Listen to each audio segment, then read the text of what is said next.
사람들이 좋아하는 시편 구절들이 있습니다. 사람들이 보통 좋아하는, 그리고 심지어는 예수님을 믿지 않는 사람들도 기억하는 시편은 여러분이 짐작하는 것처럼 시편 23편, 여호와는 나의 목자시니 내게 부족함이 없으리로다 하는 것과, 또 오늘 본문인 복 있는 사람은 뒤에 무엇이 있을까요? 사람들이 기대하는 내용은 복 있는 사람은 잎사귀가 마르지 아니함 같으니 그가 하는 모든 일이 다 형통하리로다. 왜 사람들이 시편 23편, 시편 1편 말씀을 좋아할까요? 형통이기 때문입니다. 복이 있기 때문입니다. 그래서 사람들은, 심지어 우리들도 그 말씀을 읽기만 하면 마음이 넉넉해지고 평안해지고 슬픔과 또는 고난에 휩싸였던 마음이 사르르 녹는 것 같은 그런 기분을 경험하곤 합니다.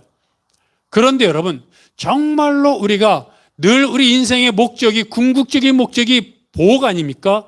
복 있는 사람 아닙니까? 그런데 정말로 어떻게 해야 우리가 복된 삶을 누릴 수 있을까 하는 것을 오늘 본문은 우리들에게 계속해서 그것에 대해서 참된 얘기를 해주고 있다는 겁니다. 무엇입니까? 첫 번째로 이렇게 얘기하고 있습니다. 즐거워해요. 여러분, 시편 1편 2절은 우리가 아는 것처럼 뭐라고 말합니까? 복 있는 사람은 여호와의 율법을 밤낮으로 주야로 묵상하는 사람이다라고 말합니다. 그런데 여러분, 묵상이라는 게 되게 어려워 보이지만 한마디로 말하면 입으로 그냥 달달달달 중얼거리는 겁니다. 어떤 것, 우리가 중얼거린다는 얘기는 무슨 말입니까? 머릿속에 있는 게 입으로 나오는 거죠. 근데 어떤 사람은 습관적으로 중얼거리니까 생각 안 해도 중얼거리게 돼라고 말하지만 그렇지 않습니다. 잘 생각해 보십시오. 그냥 아무 의미도 없이 막 말하는 것은 생각하지 않고도 중얼거릴 수 있지만, 내가 어떤 것에 대한 내용을 중얼거릴 때는 그 내용을 머릿속에서 생각하지 않으면 중얼거림이 멈추게 됩니다. 그래서 여러분 잘 생각해 보시면, 뭔가 중얼거리다가도 다른 사람을 만나 얘기할 때 되면 그 중얼거림이 멈추죠. 또 누군가 무슨 일인가 집중할 때가 되면 중얼거림이 멈추게 됩니다. 그 말은 뭡니까? 중얼거림과 다른 일이 병립할 수 없다는 일이고, 결국에는 중얼거림은 내 머릿속에 항상 있는 것이 입으로 나온다는 겁니다. 그러니까 여호와의 율법을 밤낮으로 주야로 묵상한다는 얘기는 하나님의 말씀을 밤낮 중얼중얼 하나님의 말씀만 중얼거리는 건데, 오늘 보면은 또 뭐라고 말합니까? 오직 하나님의 말씀을 묵상하는 게 아니라 하나님의 말씀만 묵상한다는 겁니다. 여러분, 복 있는 사람은요, 하나님의 말씀도 묵상하고 이것도 하고 저것도 하고, 다시 말하면 우선순위에서 이것저것 다 하고 하나님도 하고가 아니라, 복 있는 사람의 가장 우선적인 특징은 첫 번째 뭐냐면 하나님의 말씀만 중얼거리는 겁니다. 우리가 잘 알아야 합니다. 우리가 흔히 말하길 잎사귀가 마르지 아니하고 하는 일이 다, 모든 일이 다 형통할 것이다 라는 말을 좋아하지만, 그 앞에 오직 여호와의 말씀만 중얼거리는 사람이 그렇다는 걸 알아야 되는 겁니다. 또 하나, 여러분, 하나님의 말씀만 중얼중얼하는 사람인데 그 사람이 어떤 자세로 중얼거리느냐? 금방 말씀드렸던 것처럼 즐거워하면서 중얼거리는 겁니다. 아유, 지긋지긋해.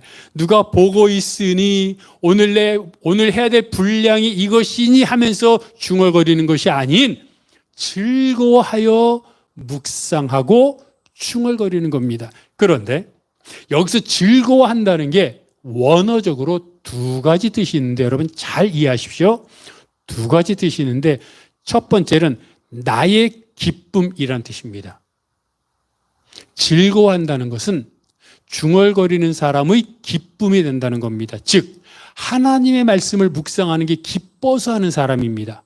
그 정도의 경지에 오른 사람이 복 있는 사람입니다. 두 번째, 여기서 즐거워하여라는 뜻은 나의 소원이라는 뜻입니다. 그래서 이 말은 뭐냐면 하나님의 말씀을 묵상하고 싶어서 하는 겁니다. 노력하는 것이죠. 그러니까 나의 기쁨이란 뜻을 가진 것으로 해석하면 하나님의 말씀이 너무 좋아, 하나님의 말씀을 묵상하지 않으면 견딜 수 없어서, 하긴 그러니까 밤낮으로 묵상하겠죠. 그래서 묵상하는 사람의 정도는 되는 것이 복 있는 사람입니다. 나는 그런가? 매 순간 하나님 말씀이 좋아가지고 중얼중얼 아멘 중얼중얼 이러는 사람인가? 또는 그렇지는 않더라도 두 번째, 나의 소원, 하나님의 말씀을 묵상하려고 노력하는 사람인가? 적어도 둘 중에 하나는 되어야 복 있는 사람이라는 것을 우리가 알아야 합니다. 여러분, 다시 말하면 하나님의 말씀을 묵상하는 게 좋아요. 그래서 또 하나님의 말씀을 묵상하는 게 좋기도 하지만 어떻게 하든 하나님의 말씀을 통해 기쁨을 얻으려고 없는 시간, 있는 시간 만들어서 말씀을 묵상하려고 노력해요. 그래서 어제까지는 한 장을 읽었는데 어떻게든 이번 달부터는 2장을 읽어야지. 시간이 없지만 밥 먹는 시간 10분을 5분으로 줄이고 평상시 10사람 만나면 8사람만 만나고 5시간 자던 거 4시간 반 자고 한 장을 더 읽어야지. 이번 달부터는 3장을 읽어야지. 이렇게 결단하는 겁니다. 적어도 이 정도의 사람이 복 있는 사람이라는 건데, 그럼 나는 복 있는 사람인가? 사람들은요, 경우와 방향은 달라도 무엇인가 누리고 그것을 얻으려고 애쓰는 수많은 사람들이 있습니다. 특히 대표적인 게 물질 아닙니까?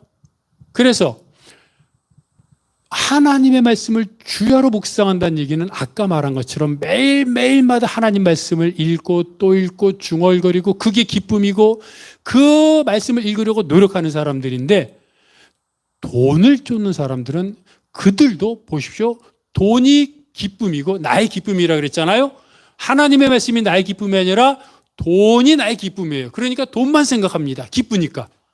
또 하나, 나의 소원이라 그랬잖아요. 하나님의 말씀을 읽으려고 소원, 기대, 노력하는데 돈을 벌려고 소원, 노력, 기대하는 겁니다.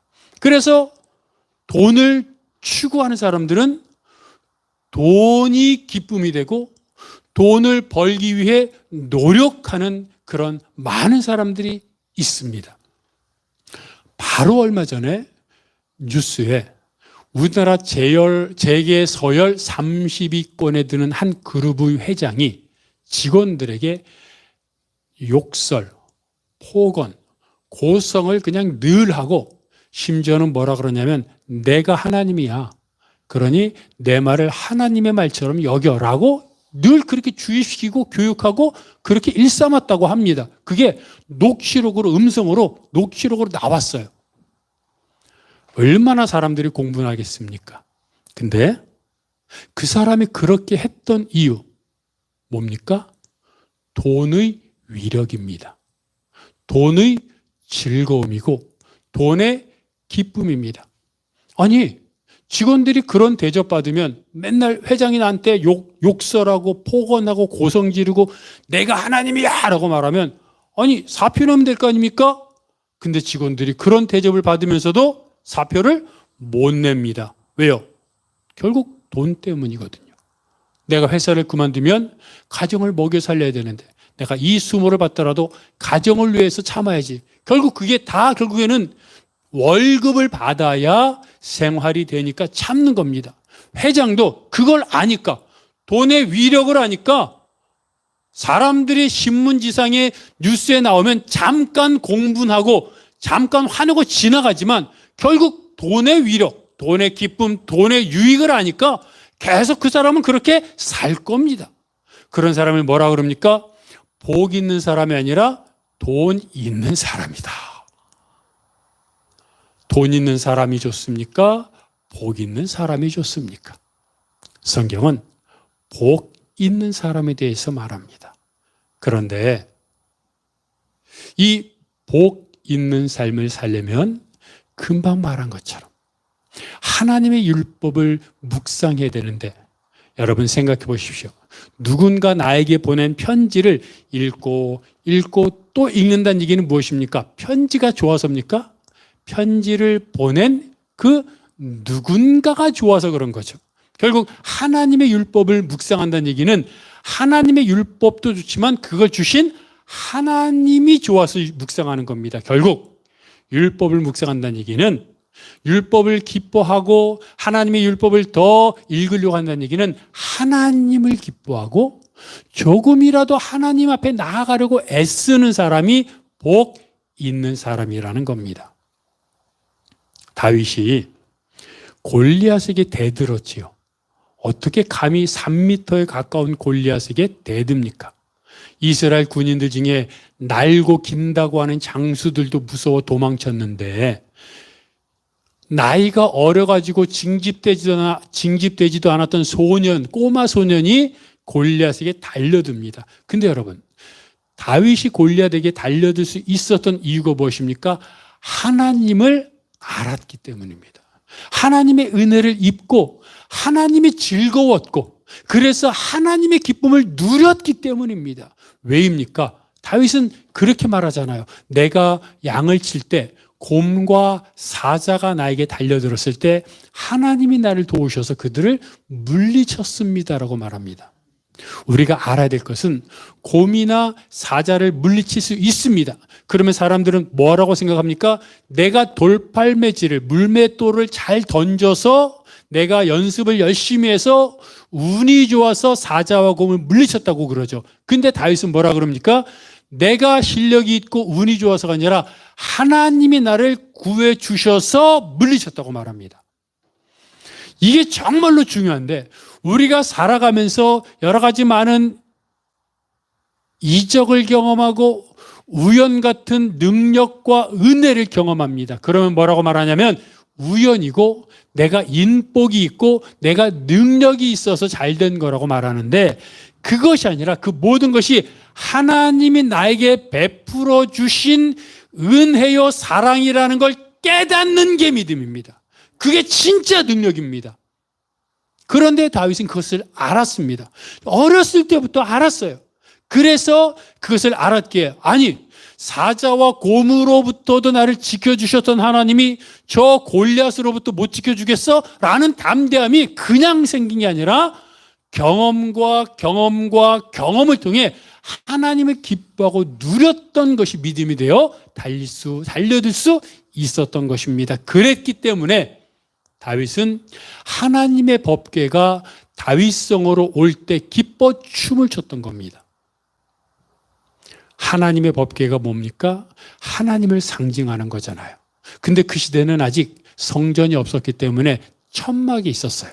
근데 다윗이 말합니다. 나는 이 예루살렘에서 왕궁에 살고 있는데 하나님의 법궤가 천막 저 시골에 있다는 게 말이 되느냐? 왜? 나는 하나님을 경험한 사람인데. 그래서 아직 성전은 없지만 내가 살고 있는 이 왕궁으로 하나님의 법궤를 옮겨야겠다. 이게 뭐예요? 충성이에요.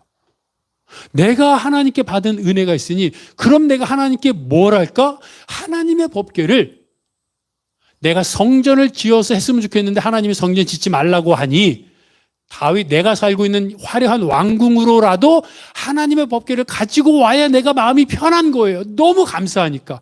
그래서 하나님의 법궤를 다윗성으로 옮기는 과정에서 너무 좋아서 베옷을 입고 춤을 춥니다. 여러분, 왕이 춤을 추는 게 거기 있던 사람들이 얼마나 속으로 비웃었겠습니까? 심지어 왕비인 미갈도 속으로 비웃고 업신여겼죠. 근데 다윗은 사람들이 비웃는 게 신경 쓰이지 않았어요. 왜? 나를 사랑하시고 은혜를 부어주시고 나에게 이스라엘의 왕으로 삼아주신 하나님의 법궤가 내가 살고 있는 다윗성으로 온다는 것을 생각하면 기뻐 미쳐 춤을 추지 않고는 견딜 수가 없었던 거예요. 그러니까 사람들이 뭐라 그래요? 적당하게 믿어. 왜 그렇게 지나치게 믿어? 근데 다윗은 사람들이 그렇게 말하는 게 신경 쓰지도 않고 이해되지 않는 거예요. 하나님이 이렇게 좋은데 어떻게 가만히 있을 수가 있어? 광야를 정복한 영적 거인이라는 책을 쓴 목사님의 글에 의하면 그 교회에 출석하는 한 여성도가 있었습니다. 그런데 몇 년 전에 암 말기 선고를 받았습니다. 그래서 항암 치료를 받고 있는데 그 여인이 이렇게 말했다고 합니다. 목사님, 제가 걸을 수 있는 한 하나님의 전에 나와 예배 드리겠습니다 라고 말했고 실제로 그렇게 했습니다. 어느 날 이제 말기암으로 인해 거의 생명이 다하여 가던 어느 주일날 예배 시간이 되었는데 그 여인이 힘겹게 예배당을 향해서 예배당으로 걸어 들어오는 걸 목사님이 봤습니다. 머리털은 거의 다 빠져서 모자를 쓰고 있었고 그리고 얼굴은 하얗게 창백해 있었습니다. 산소 마스크를 쓰고 있었는데 옆에 남편이 산소 마스크를 들고 같이 걸어왔습니다. 그리고 예배당 의자 뒷좌석에 힘겹게 앉았습니다. 가쁜 숨을 들이쉬며 힘겹게 앉는 것이 강단에 서 있는 목사님 눈에 보였습니다. 예배 시간에 손을 들어 주님을 찬양하라고 하는 찬양이 나왔는데 그 여인이 힘겹게 떨리는 손으로 겨우 손을 들어 하나님을 찬양하는데 그 여인의 얼굴에 옅은 미소가 지어지는 것을 그 목사님은 보고 감격했습니다. 그 목사님은 책에서 이렇게 말합니다. 그날 감동적인 두 개의 설교가 있었습니다. 하나는 내가 목사가 강단에서 외치는 설교였고 또 하나는 말 없이 그 여인이 하나님 앞에 드린 설교였습니다. 그리고 이렇게 마무리합니다. 그 중에서도 가장 강력한 설교는 그 여인이 하나님 앞에 드린 설교의 외침이었습니다. 라고 말을 맺습니다. 걷는 것조차 힘들었던 여인이 보통 사람 같으면 그냥 침대에 누워 그냥 누가 교회에 가라고 해도 고개를 휘젓고 그냥 누워서 마지막을 바라볼 텐데 그 힘든 발걸음 하나하나를 떼며 하나님 앞에 나와서 예배드렸던 그 여인의 마음에 도대체 무엇이 있었을까요? 병조차도 막지 못했던 하나님을 향한 예배의 마음, 하나님을 향한 그 사랑의 마음, 그것이 바로 즐거워하여 하나님을 묵상하는 그 모습입니다. 이게 복 있는 사람입니다. 여러분, 나는 돈 있는 사람입니까? 복 있는 사람입니까? 나는 돈이 기쁘고 돈을 벌기 위해 애쓰는 사람입니까? 하나님이 기쁘고 하나님 앞에 나아가려고 애쓰는 사람입니까? 말기암에서 죽기 얼마 남지 않았던 여인이 한 번이라도 더 나아가 하나님 앞에 예배드리고 싶어 힘겹게 한 걸음 한 걸음 하나님 앞에 나왔던 그 마음이 복 있는 사람의 마음이요. 그게 바로 즐거워하여 기뻐하여 하나님께 나아갔던 마음임을 깨달으면서 나도 즐거워하여 하나님을 기뻐하고 하나님 앞에 나아가기로 애쓰고 노력하겠다고 다시 한번 다짐하는 여러분이 되시기를 바랍니다. 오늘 본문은 복 있는 사람에 대해 두 번째로 이렇게 말합니다. 철을 따라. 여러분, 다시 말하지만 복 있는 사람은 하나님을 기뻐하는 사람이고 그리고 하나님 앞에 나아가기 위해 말씀을 조금이라도 더 기도의 시간을 조금이라도 더 늘리고 하나님 앞에 갖고 가는 그 노력을 하는 그 사람이 복 있는 사람입니다. 그리고 그 사람에게 어떤 일이 일어나느냐? 오늘 본문은 말하기를 하는 일이, 그 복 있는 사람이 하는 모든 일이 다 형통할 것이다라고 말합니다. 얼마나 감사합니까? 모든 일이 다 형통할 것이라 그러니 우리는 이 말만 들으면 그냥 마음이 평안해지지 않습니까? 그런데 이상하게 현실에서는 아무리 신앙이 좋은 사람이라도 처음부터 끝까지 늘 형통한 사람은 없더라는 겁니다. 그러면 성경이 잘못 말하고 있는 걸까요? 하나님이 과장했던, 하나님이 왜곡하고, 하나님이 축소하고, 하나님이 뻥친 걸까요? 아닙니다. 그가 하는 모든 일이 다 형통할 것이라는 하나님 말씀은 진리입니다. 단 성경 말씀을 잘 읽어보면 그가 하는 모든 일이 다 형통할 것이다라는 말은 항상 언제나 또는 처음부터 끝까지 형통할 것이라는 말이 아님을 이해해야 됩니다. 여러분, 이런 말이 있는 걸 아십니까? 절대 권력은 절대 부패한다. 물론 오늘 본문과 맞아 떨어지는 내용은 아닐 수 있지만 처음부터 끝까지 아무것도 고난이 없는 형통함은 망할 수밖에 없다는 겁니다.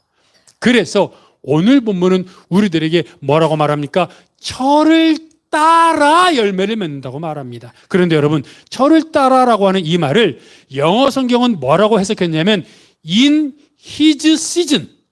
시즌이 뭡니까? 시즌, 계절 또는 제철, 제철 음식이라고 할 때 제철 또는 시기, 때 이런 뜻입니다. 그러니까 in his season에 열매를 맺는다는 얘기는 그 때를 따라 제철에 열매 맺고 그 열매를 맺어야 할 계절에 열매를 맺는다는 겁니다. 여러분, 가을에 대표되는 과일이 뭐가 있습니까? 여러분 좋아하는 사과, 배, 감, 또 많죠. 또 가을을 대표하는 과일 말고도 수박 또는 참외 또는 작물들을 보면 고구마, 감자 이런 것들이 있지 않습니까? 그런데 예를 들어 사과가 겨울에도 열립니까? 봄에도 열립니까? 아니죠. 과일이나 작물마다 그것이 열려야 되는 때가 있습니다. 그래서 가을 과일을 가을에 따고 나면 겨울에 어떻게 됩니까? 잎사귀들이 떨어져 낙엽이 되고 또는 그 열매가 떨어져 땅에 떨어져서 썩어 거름이 되는 시간, 다시 말하면 휴지기라고 말하지 않습니까? 쉬면서 땅의 기력이 회복되는 시간이 필요한 겁니다. 그래서 봄, 여름이 되면 어떤 것은 씨를 뿌리기도 하고 어떤 것은 또 병충해를 막기도 하고 여름 되면 뜨거운 햇빛을 쬐고 또 비바람에 의해서 홍수가 나기도 하고 이런 과정들을 통해 가을에 당도가 높고 아주 맛있고 영양가 좋은 과일들이 맺히는 것입니다. 그래서 그가 하는 일이 형통할 것이다 라고 하는 말은 그가 하는 모든 일들, 복 있는 사람이 날마다 하나님께 나아가지 않습니까? 제가 아까 뭐라 그랬어요? 복 있는 사람이라는 말 자체가 하나님을 기뻐하는 사람이고 하나님 앞에 나아가려고 애쓰는 사람이에요. 그 사람이 매일 그렇게 하나님 앞에 나아가면서 하나님이 지혜를 주십니다. 하나님이 좋은 사람을 붙여주십니다. 하나님이 마음 가운데 번뜩이는 그런 계획이 나타나게 하셔서 사업을 할 수도 있고 회사를 다닐 수도 있고 또는 어떤 일들을 계획할 수도 있습니다. 그러면 그런 일을 계획하는 가운데 어떤 일은 어떤 시기는 겨울처럼 잠잠해질 때가 있고 어떨 때는 봄처럼 씨를 뿌려야 할 때가 있고 잡초를 제거할 때가 있고 또는 뜨거운 태양에 노출되고 또는 비바람에 또는 홍수를 맞이해야 될 때가 있는 겁니다. 복 있는 사람이 사업을 해도 때로는 자금으로 곤란할 때가 있습니다. 함께 마음을 모았던 사람들과 갈등을 맺을 때도 있습니다.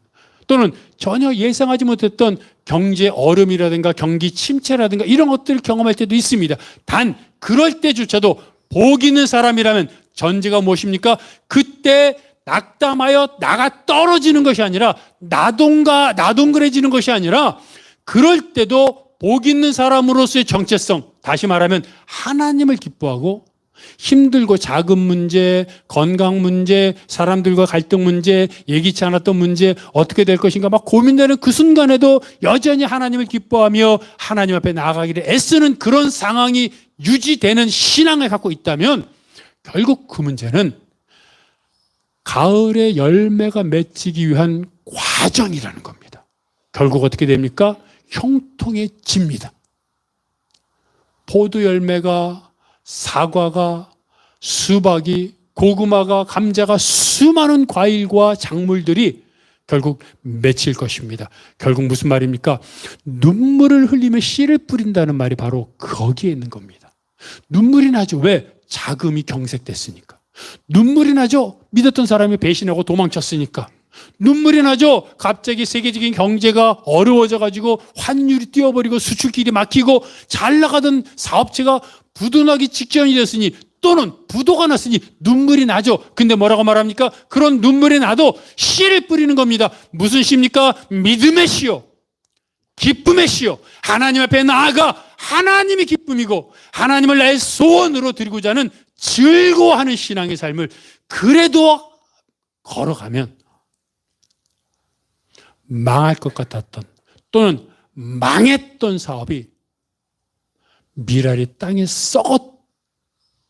썩었었는데 그래서 끝났구나 했는데 썩었던 미랄에서 엄청난 열매가 맺혀진다는 겁니다. 여러분,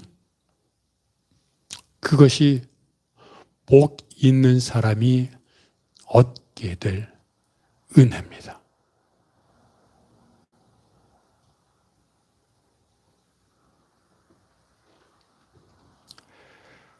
하나님은 우리가 복 있는 사람으로 살기를 원합니다. 추수감사주일입니다. 우리는 추수감사주일을 생각하면 내가 무슨 복을 받았나 생각합니다. 근데 무슨 복을 받았나 할 때 떠오르는 건 내가 승진했나? 내가 로또가 당첨됐나? 내가 건강이 작년보다 건강한가? 아니, 나이가 들었는데 더 건강해지는 게 좋긴 하지만 나이가 들으면 건강이 더 안 좋은 게 상식이죠, 사실은. 내가 돈을 많이 벌었나? 좋은 집으로 이사했나? 이걸 자꾸 추수감사주일의 감사 조건으로 따집니다. 근데 여러분, 금방 제가 뭐라 그랬습니까? 복은 하나님을 기뻐하는 게 복이고 하나님을 알기 위해 노력하는 사람이 복이고 그게 뭡니까? 하나님을 경험하게 되잖아요. 하나님 앞에 나아가니까. 그래서 하나님을 경험하니까 하나님의 마음이 내 마음에 들어옵니다. 하나님의 능력이 내 안에 들어옵니다. 하나님의 그 은혜가 내 안에 풍성해집니다. 그런 상황에서 아까 말했던 것처럼 지금은 내가 겨울일 수 있습니다. 왜요? 가을에 사과를 따고 나서 이제 땅이 휴지기를 맞아야 다음 가을에 또 열매를 맺으니까 지금 겨울일 수 있는 거예요. 근데 겨울인데 사과가 있냐고 물어보면 따져보면 사과가 없지 않습니까? 그러면 내가 감사할 게 없는 겁니까? 아니죠. 이미 나는 복 있는 사람이에요. 단지 지금 계절이 이미 가을에 땄기 때문에 다음 가을까지 휴지기로 땅이 휴면 상태에 들어간 겁니다. 또는 내가 지금 봄일 수 있어요. 씨를 뿌려놓고 어떻게 가을을, 씨를 뿌려놓고 어떻게 벌써 내가 열매를, 곡식을 원합니까? 말이 안 되죠. 또는 지금 여름일 수 있어요. 뜨거운 태양 앞에 이거 뜨겁다. 또는 태풍과 재해 앞에 아이고 이렇게 물이 많고 이렇게 가뭄이 있고 이렇게 홍수가 지면 열매 맺을 수 있겠어라는 그런 계절일 수 있는 겁니다. 그러나 지금이 겨울일지라도 지금이 봄일지라도 지금이 여름일지라도 내가 복 있는 사람이 확실하다면 다시 말하지만 내가 하나님을 기뻐하는 사람이라면 또는 적어도 내가 하나님 앞에 나아가려고 애쓰는 사람이라면 그 사람이 복 있는 사람인데 그 사람은 결국 가을이 올 것이고 그때는 기쁨으로 단을 거둘 것이라고 하나님이 손가락 꽉 찍어서 약속해 주셨습니다. 그러니 여러분 지금 가을에 아이고, 내가 작년보다 몸이 안 좋아졌는데 관절도 삐그덕거리고 허리가, 아이고, 이게 무슨 복이야 라고 생각할 것이 아니라 이미 나는 복 있는 사람입니다. 근데 하나님이 나에게 맞는 복으로 또 주실 것이니 그때가 가을이, 진짜 가을이 뭐 내년 가을이 아니라 내일이 가을일 수 있는 거고 모레가 가을일 수 있는 것을 우리가 아는 것처럼 하나님, 내가 하나님만 바라보며 죽어도 살아도, 아니 바울은 그러지 않았습니까? 나는 그냥 지금 죽고 싶어. 사람들은 살려고 발버둥 치는데 바울은 나는 지금 죽는 게 좋아. 너희 때문에 살고 있는 거야 라고 말하지 않습니까? 이런 신앙. 죽으면 어떻게 돼요? 바울이 말했죠. 하늘에서 영광의 면류관이 나를 기다리고 있을 것이니. 나뿐만 아니라 하나님의 말씀을 사모하는 모든 사람에게도 그럴 것이다. 하나님의 영광을 사모하는 모든 사람이 누구예요? 복 있는 사람. 어떤 사람이 복 있는 사람이에요? 하나님을 기뻐하는 사람. 어떤 사람이 복 있는 사람이에요? 하나님을 가까이 하려고 애쓰는 사람. 다시 묻습니다. 나는 복 있는 사람입니까? 나는 하나님을 기뻐합니까? 아니면 적어도 하나님 앞에 매일마다 나가려고 애쓰고 있습니까? 그러면 복 있는 사람인데 하나님은 그들에게 반드시 형통하도록 해주실 것을 믿고, 주님, 형통하게 해주신다 그랬는데 내일입니까? 모레입니까? 아니, 내일 모레도 너무 깁니다. 하나님, 1시간 후입니까? 5분 후입니까? 하나님 앞에. 그러니까 내일을 모르면 불안한 게 아니라 기대되는 거죠. 왜? 나는 복 있는 사람이니까. 하나님이 오늘 내일인 줄 알고 기다렸는데 지나가면 에휴, 그럼 모레구나. 모레입니까? 하면서 매일마다 기대하여 하나님을 경험하여 하나님을 누리고 즐거워하고 하나님과 더불어 이 땅을 살아가는 여러분이 되시기를 주님의 이름으로 축복합니다. 이 시간 우리 말씀을 기억하면서 다 함께 일어나 아바 아버지, 나를 안으시고 바라보시는 아바 아버지, 함께 찬양하겠습니다.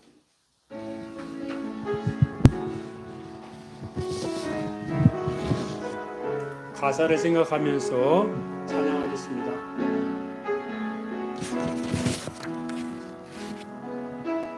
아바 아버지, 아바 아버지, 나를 안으시고 바라보시는 아바 아버지, 아바 아버지, 아바 아버지, 나를 도우시고 힘주시는 아버지. 주는 내 마음을 지시고 볼 수 없는 상처만 지시네. 나를 아시고 나를 이해하시네. 내 영혼 새롭게 세우시. 주는 나의 마음을 지시고 볼 수 없는 상처만 지시네. 나를 아시고 나를 이해하시네. 내 영혼 새롭게 세우시네. 그렇습니다. 하나님은 나를 아시는 분입니다. 그리고 내 마음의 상처, 치료를 다 치료해 주시는 분이십니다. 그 하나님이 우리의 아버지십니다. 그래서 우리가 기쁘고 그래서 하나님 앞에 나아가려고 하는 겁니다. 우리는 돈 있는 사람이 아니라, 우리는 권력 있는 사람이 아니라, 우리는 건강한 사람이 아니라 우리는 복 있는 사람으로 살아가야 합니다. 하나님을 기뻐하며 하나님 앞에 나아가려고 애쓰는 그 사람이 복 있는 사람임을 기억하며 주여, 오늘도 복 있는 사람으로 형통한 삶으로 살게 하여 주시옵소서. 함께 통성으로 기도하겠습니다. 하나님 아버지, 하나님만 바라보며 하나님만 의지하며 살아가는 저희들이 되게 하여 주시옵소서. 매 순간마다 하나님을 바라보며 살기를 원합니다. 하나님, 나는 정말 하나님을 기뻐하는 사람입니까? 하나님, 나는 매일마다 하나님 앞에 나아가 하나님을 경험하며 하나님을 체험하며 하나님을 누리고자 애쓰는 사람입니까? 복 있는 사람으로 살아가게 하여 주셔서 늘 이 땅에서 하나님만 바라보며 하나님만 기억하며 하나님 뜻대로 살아가는 저희들이 되게 하여 주시옵소서. 아버지 하나님, 오늘도 하나님을 바라봅니다. 나의 왕이시여, 나의 아버지시여, 만군의 여호와, 나의 하나님 아버지시여, 오늘도 정말로 이 땅에서 복 있는 사람으로 주변 사람들에게 복음을 전하며 주변 사람들에게 하나님을 전하며 주변 사람들에게 그리스도의 향기를 전하며 빛으로 소금으로 살아가는, 그래서 이 땅에서 늘 풍성하며 형통하며 하나님과 동행하는 삶을 살게 하여 주시옵소서. 아버지 하나님, 우리 성도들 한 사람 한 사람에게 은혜와 능력을 붙잡아 주시옵소서. 은혜를 부어 주시옵소서. 하나님을 사모합니다. 붙잡아 주시옵소서.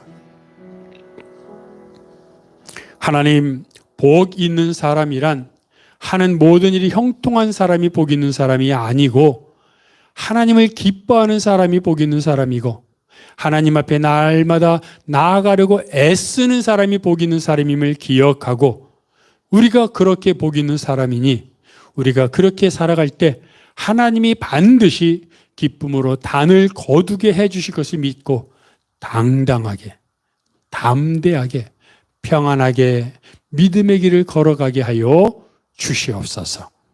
이 모든 것 예수 그리스도의 이름으로 기도하오며, 이제는 우리 주 예수 그리스도의 은혜와 아버지 하나님의 사랑하심과 성령님의 교통하심이 하나님과 더불어 이 땅을 믿음으로, 그래서 복 있는 사람으로 살겠다고 결단하는 모든 성도들 머리 위에, 그들의 가정과 사역과 기도 제목 위에, 이 교회, 이 민족, 온 세계 복음화 위에 영원토록 함께 하옵시기를 간절히 축원하옵나이다.